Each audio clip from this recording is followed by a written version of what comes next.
My neighbor only took his trash out at 3 a.m. I never expected to find what I did. You think you know your neighbors. You wave at them from across the lawn. You maybe borrow a cup of sugar once in a blue moon. But you don't really know them, do you? You don't know what secrets they keep behind their closed doors and drawn curtains. I learned that the hard way when a man moved in next door. A man whose only strange habit at first was his ungodly trash schedule. But that single weird routine was just the keyhole, and what I saw through it when it was finally forced open was a secret so dark it would change everything I thought I knew about my quiet suburban street. The moving truck arrived on a Tuesday, a day so unremarkably normal it felt like a deliberate attempt to blend in. The man who emerged from the driver's seat was just as forgettable. Medium height, medium build, with brown hair that seemed to be in a constant state of trying to decide which way to part. He introduced himself as Mr. Harrison, his handshake firm but fleeting, his eyes never quite meeting mine for more than a second. He was a ghost of a person, a placeholder in the narrative of our neighborhood. For the first few weeks, that's all he was. The lights in his house would go on at dusk and off at a seemingly reasonable hour. I'd see his car, a sensible sedan, leave in the morning and return in the evening. He was the very definition of a quiet neighbor, the kind you pray for when you buy a house in the suburbs. But then I started to notice the routine. It wasn't the lights or the car, it was the trash. Every single night, like clockwork, at 3 a.m., the motion sensor light on his garage would flicker on, casting a sickly yellow glow across his perfectly manicured lawn. And out he would walk, carrying one single small black trash bag. It wasn't a full bag, the kind you stuff to the brim with a week's worth of leftovers and junk mail.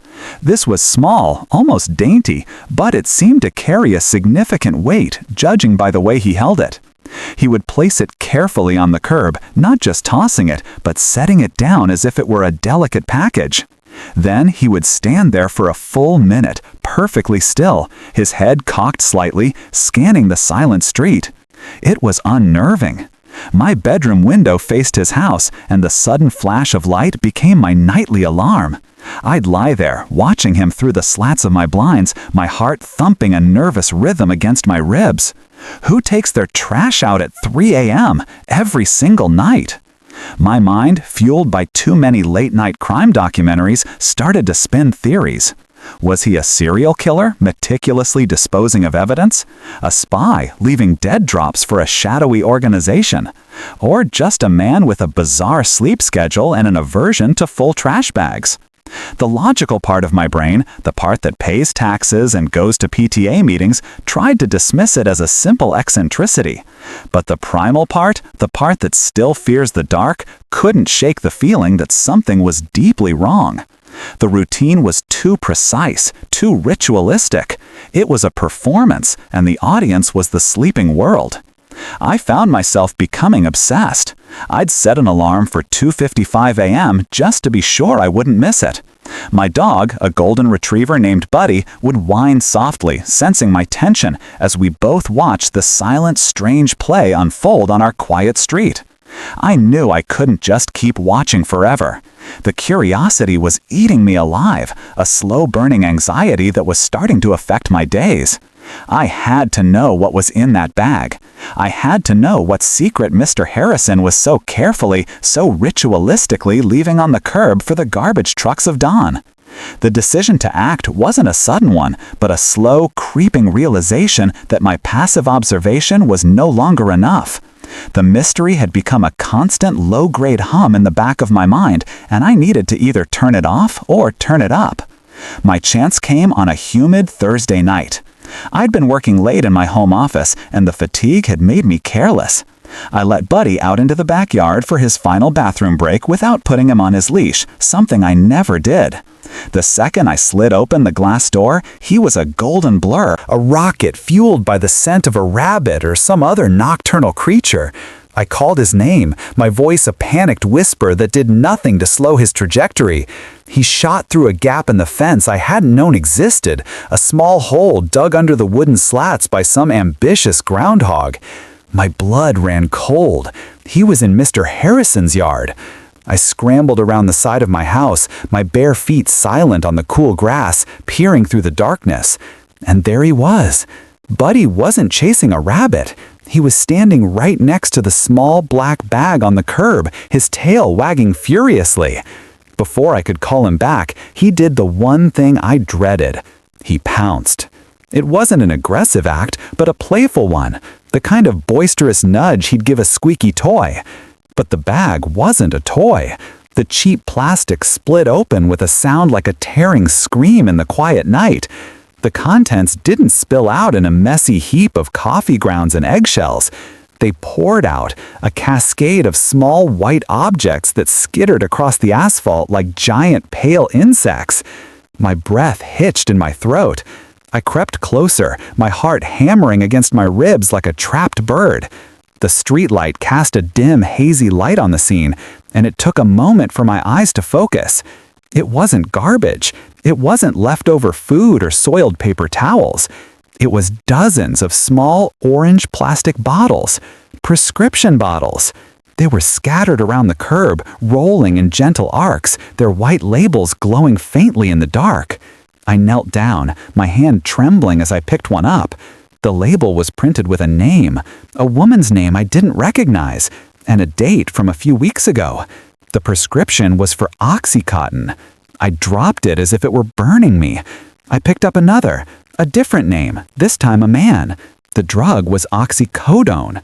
Another bottle, another name, another powerful opioid. Fentanyl, hydrocodone, morphine. There must have been 50 of them, all empty, all with different names, all prescribed within the last month. My mind reeled, trying to process the scene. This wasn't a serial killer's trophy case. This was something else, something just as dark, something that spoke of a different kind of predation. This was the evidence of a massive, systematic crime. Buddy, oblivious to the gravity of his discovery, sniffed at one of the bottles before looking up at me with his big brown eyes, as if to ask if we could play fetch. I just stared, my brain struggling to connect the quiet, forgettable Mr. Harrison with the mountain of controlled substances lying at my feet.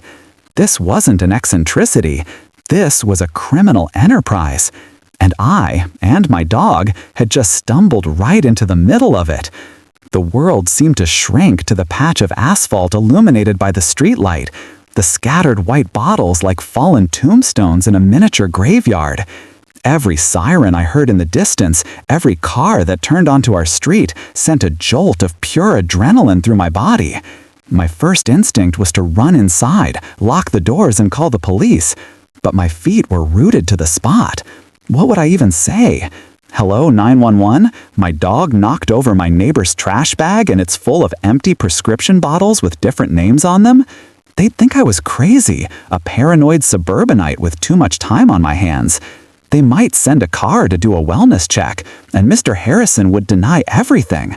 He'd say they were from his job as a hospice nurse or a pharmacy cleaner, some plausible lie that would make me look like a fool. And then what? He'd know I was watching him. He'd know I knew. The thought was more terrifying than calling the police. I had to handle this myself, at least for now.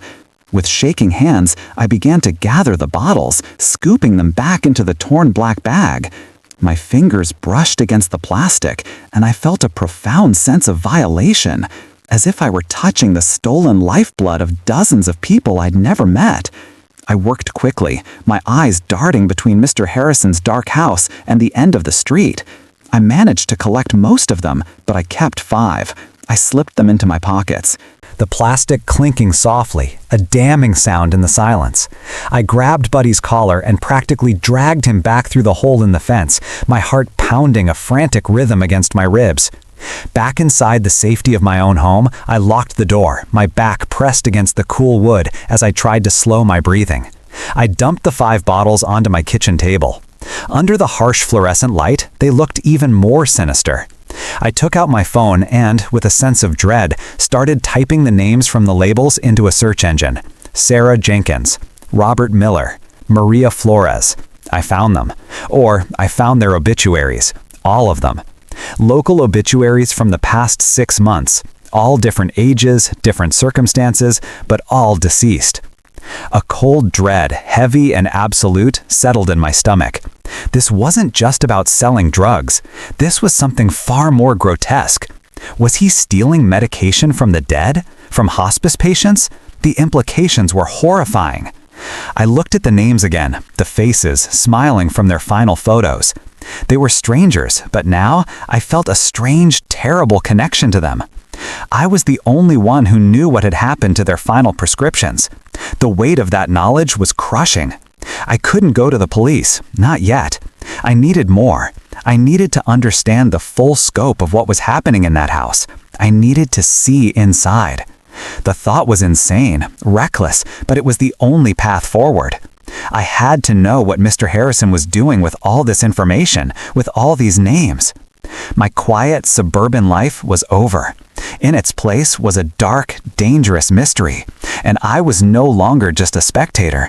I was an unwilling participant, standing at the edge of an abyss, and I knew I had to look inside.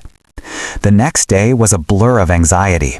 Every creak of the floorboards, every distant car door slamming sounded like an approaching threat. I went through the motions of my day, making coffee, answering emails, feeding Buddy, but my mind was a million miles away, replaying the scene from the night before. The faces of the dead, the clinking of the bottles, the silent, ritualistic way Mr. Harrison had placed that bag on the curb. I felt like I was living in a different reality, one that existed just a few feet away from my normal life, separated by a thin veneer of suburban tranquility.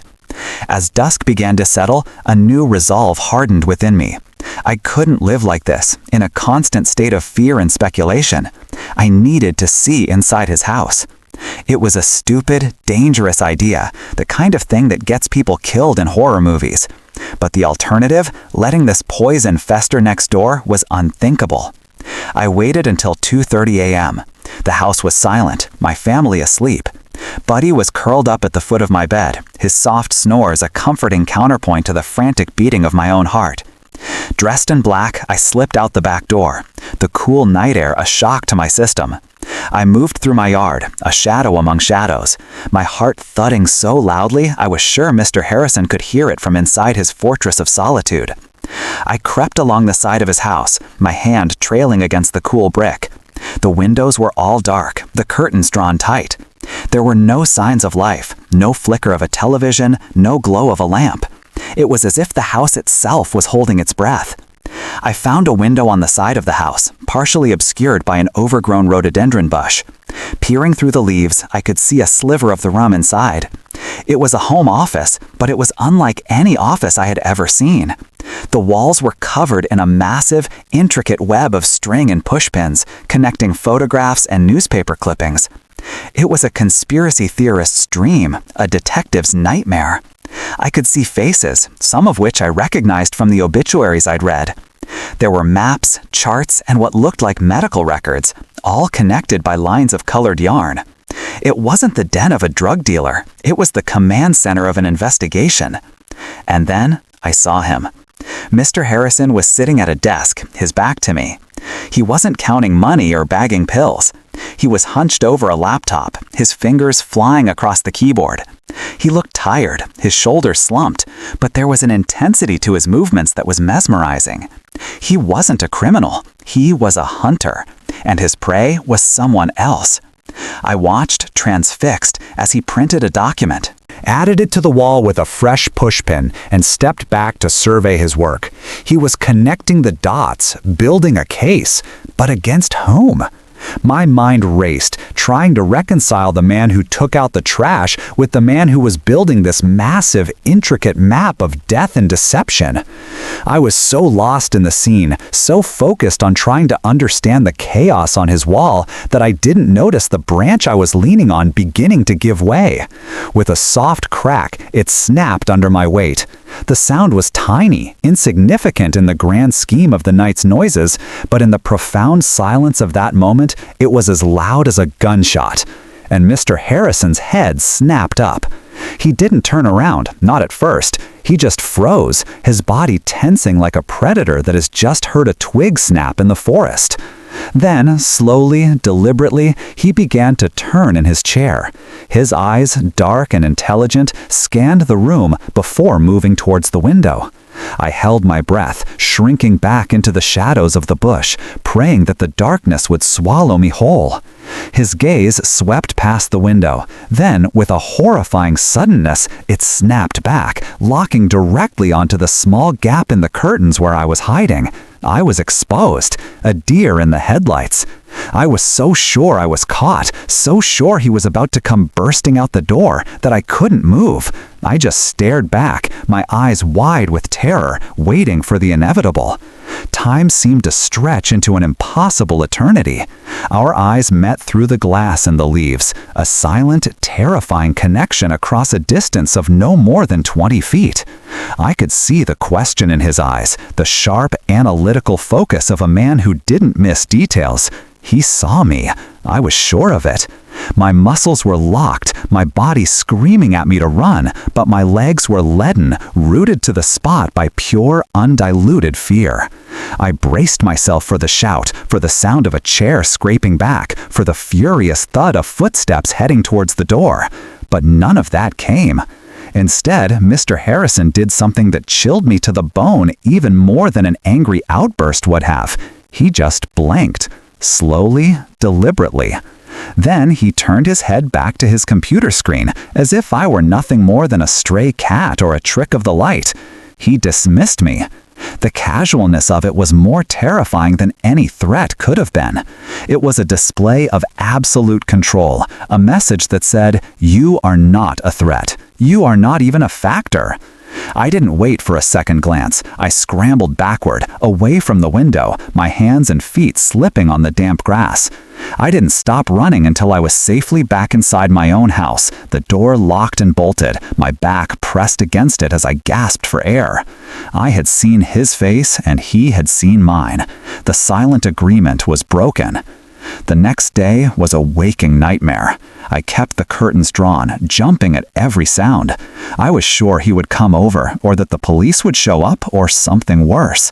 But the hours ticked by, and nothing happened. The world outside my window continued its peaceful, suburban rhythm, completely oblivious to the storm raging inside me. It was around 6 in the evening when the doorbell rang. The sound was so unexpected, so normal, that it sent a spike of pure terror through my body. I crept to the peephole, my heart in my throat. It was him, Mr. Harrison. He was standing on my doorstep, not holding a weapon or a threatening note, but a simple, brown cardboard box. He looked tired, the lines on his face deeper than I had noticed before, but his eyes were calm, clear. For a moment, I considered not answering, just pretending I wasn't home, but I knew that would only prolong the agony. Taking a deep breath, I unlocked the door and opened it a crack. He didn't try to force his way in, he just stood there, holding out the box. "I believe this is yours," he said, his voice quiet and even. I looked down. In the box, nestled in some tissue paper, were the 5 prescription bottles I had taken. He knew. He had known all along. I stammered, my voice barely a whisper. "He got into your trash." He gave a small, almost imperceptible nod. "I know. I saw." He paused, his eyes searching mine. "We need to talk, but not here." He gestured towards his house. "Please." The word was simple, but it carried the weight of an entire universe of unspoken questions. Every instinct I had was screaming at me to say no, to slam the door and call the police. But I looked into his eyes, and I didn't see a monster. I saw the same exhaustion I had seen the night before, the same desperate intensity. I saw a man who was fighting a battle, and who had just realized he might not have to fight it alone. Against all my better judgment, I found myself nodding. I followed him across the lawn, the short distance between our 2 houses feeling like the longest walk of my life. He led me inside, and the first thing I noticed was the smell. It wasn't the smell of chemicals or decay. It was the smell of old paper, of coffee, and of something else. Something like determination. The house was immaculate, but in a sterile, functional way. There were no personal photos, no knickknacks, no signs of a life being lived. It was a workspace, a tool. He led me to the office, the room I had peered into the night before. Up close, the wall was even more overwhelming. It was a monument to the forgotten, a map of a crime so vast it was almost incomprehensible. "I'm not a drug dealer," he said, his voice low. "My name is not Harrison. It's Miller. I was a detective with the city police. For 10 years, I worked narcotics, and for the last 2, I've been working this." He pointed to the wall. They call themselves the Palliative Care Group, a network of corrupt doctors, pharmacists, and hospice workers. They target the elderly, the terminally ill. They get them prescribed powerful painkillers, then they steal the medications, replace them with placebos, and sell the real drugs on the black market. "The people on this wall," he said, his voice thick with emotion, "they're not just victims of theft, they're victims of neglect. They died in pain, without the medication they needed to make their final days bearable. So I could get close, so I could gather the evidence I needed to bring them all down. The trash? That's the evidence, the names of the victims. I was building a case so airtight they could never wiggle out of it. But now," he said, turning to look at me, his eyes filled with a new kind of urgency, "they know someone is onto them, and they're getting careless and dangerous." He leaned in closer, his voice dropping to a near whisper. "They know I'm here, and they're not the type to play games." The air in the room felt thick, heavy with the weight of his confession. The wall of faces, once a terrifying mystery, was now a heartbreaking memorial. I looked at the names, the dates, the web of connections, and I understood. This wasn't about greed, not just. It was about a profound, soul-crushing cruelty. And the man standing next to me, the man I had feared for weeks, was the only thing standing between these monsters and their next victim. "Why me?" I asked, my voice barely audible. "Why show me all of this?" He sighed, running a hand through his hair. "Because you saw something you weren't supposed to see, and because you didn't run to the police. You came back. You looked. That tells me something about you. It tells me you're not just a bystander." He walked over to his desk and picked up a thick manila envelope. "I have enough evidence in here to put the leaders of this operation away for the rest of their lives. Bank records, witness statements, the original prescription forms. But I can't just walk into a police station and hand it over. The organization has moles inside the department, people who would tip them off before I even made it out the door. I need to get this to a specific contact, a journalist with the Times, someone I trust implicitly. But I can't do it alone. They're watching me. They've been watching me for weeks." He explained his plan. It was simple, but it required precision and nerve. The journalist was meeting a source across town at midnight. Miller, as I now knew him, was supposed to be the one to make the drop, but he couldn't risk it. He'd been followed twice in the last week. "I need you to be the messenger," he said, his eyes locked on mine. "I need you to take this envelope and deliver it. They're not watching you. You're just a guy from the neighborhood. You're invisible." My mind reeled. This was insane. I was a father, a husband, a graphic designer. I was not a spy, not a mule for a dangerous criminal investigation. But then I looked at the wall again. I saw the face of Maria Flores, a grandmother of 6 who had died of ovarian cancer. I thought about her final days, spent in agony because someone had stolen her pain medication for profit. The fear was still there, a cold knot in my stomach, but it was joined by something else, a cold, hard anger. "Okay," I said, the word feeling foreign and heavy on my tongue. "I'll do it." A flicker of relief crossed Miller's face. "Thank you," he said. "Here's what you need to do." The plan was for me to leave my house at 11:30 p.m., as if I were just going out for a late-night drive. I would take a specific, convoluted route, making several unnecessary turns to ensure I wasn't being followed. The drop-off point was a public park, a dark, secluded area near a duck pond. I was to leave the envelope under a specific park bench, the third one from the west entrance. The journalist would retrieve it a few minutes later. No direct contact, no conversation. It was a ghost transaction. As I left Miller's house, the envelope felt like a block of ice in my jacket pocket. The night air was cool, but I was sweating. I went home, my mind racing, and tried to act normal. I watched a little television with my wife, my leg bouncing uncontrollably. I read my son a story, my voice shaking slightly as I tried to do the funny voices. At 11:15, I said I was going out to get some air, to clear my head.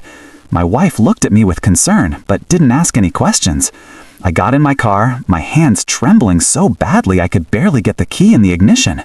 I pulled out of my driveway, my eyes glued to the rearview mirror.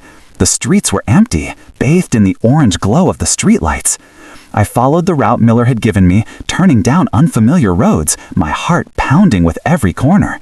Everything seemed to be going according to plan. I was starting to feel a small, foolish sense of confidence. And then, as I was turning onto the main road that would take me to the park, I saw it. A black sedan, no plates, sitting half a block down from my street. Its headlights were off, but I could see the faint glow of a cigarette being lit in the driver's side window. As I drove past, the car pulled away from the curb, keeping a safe distance behind me. They weren't watching Miller's house anymore. They were watching mine. They were following me. The black sedan was a shark, and I was a minnow, swimming blindly through the dark, empty streets. Every instinct screamed at me to speed up, to lose them, to floor it and run for my life. But Miller's words echoed in my head. Don't deviate from the plan. If they think you're onto them, they'll make their move.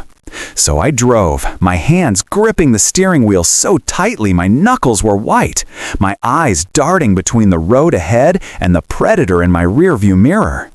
The car stayed with me, a persistent, menacing shadow. It never got too close, never made any aggressive moves, but its presence was a constant, suffocating threat. I followed the route, making the turns, my mind a frantic blur of what-ifs. What if they stopped me? What if they forced me off the road? What if this was the last drive I would ever take? I reached the park, the iron gates looming like the jaws of a beast. I pulled into the deserted parking lot, the crunch of my tires on the gravel unnaturally loud in the silence. The black sedan didn't follow me in. It parked across the street, a dark sentinel watching my every move. My heart was a frantic drum against my ribs. I was on my own. I got out of the car, the envelope clutched in my hand like a talisman. The park was a world of shadows, the trees casting long, skeletal fingers across the grass. I walked towards the duck pond, my footsteps echoing in the stillness. I could feel their eyes on me, boring into my back. I found the bench, the third one from the west entrance, just as Miller had said. I knelt down, my hand trembling as I slid the envelope into the dark space beneath the seat. I stood up, my legs feeling like jelly, and started to walk back to my car. Every step was an eternity. I was waiting for the shout, for the sound of running feet, for the sharp, stinging pain of a bullet.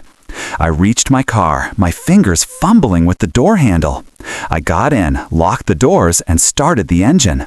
I pulled out of the parking lot, my eyes fixed on the rearview mirror.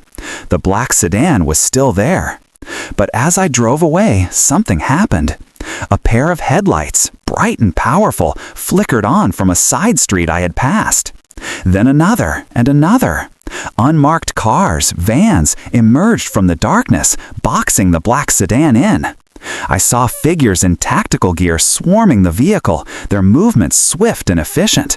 There were shouts, the sound of doors being wrenched open, the scuffle of bodies. It was a trap. Miller hadn't just sent me on a delivery run. He had sent me as bait. He had known they would follow me. He had used me to draw them out into the open. I drove, my mind reeling, my foot pressing the accelerator a little harder. I didn't stop until I was miles away. Parked in the brightly lit lot of a 24-hour supermarket, I sat there, the engine running, my body shaking with a combination of terror and adrenaline and a strange, profound sense of relief. It was over. A few weeks later, the story broke. It was bigger than I could have ever imagined. The front page headline of the Times read, "Death Care Ring Busted in Multi-State Swoop." The article detailed the massive criminal enterprise, the network of corrupt officials, the hundreds of victims who had been preyed upon in their most vulnerable moments. There was no mention of a disgraced detective or a nosy neighbor. The heroes were anonymous, the sources protected. Miller was gone. His house was sold, a for sale sign appearing in the yard just a few days after the raid. He left without saying goodbye, but on my doorstep one morning I found a small, plain envelope. Inside was a single handwritten note. It read, "You did more than you know. Thank you. Stay safe." I never saw him again. Life on our quiet street returned to normal. A new family moved in next door, a young couple with a baby. They take their trash out in the morning, just like everyone else. But sometimes, late at night, I'll find myself standing at my bedroom window, looking out at the empty curb. I'll think about Mr. Miller, or whatever his real name was, and the wall of faces in his office. I'll think about the dark, dangerous secret that was hiding in plain sight, and the terrifying, exhilarating moment I was pulled into it. My neighbor only took his trash out at 3 a.m., and in doing so, he taught me that the quietest streets can hide the loudest secrets, and that sometimes the most ordinary people are called upon to do the most extraordinary things.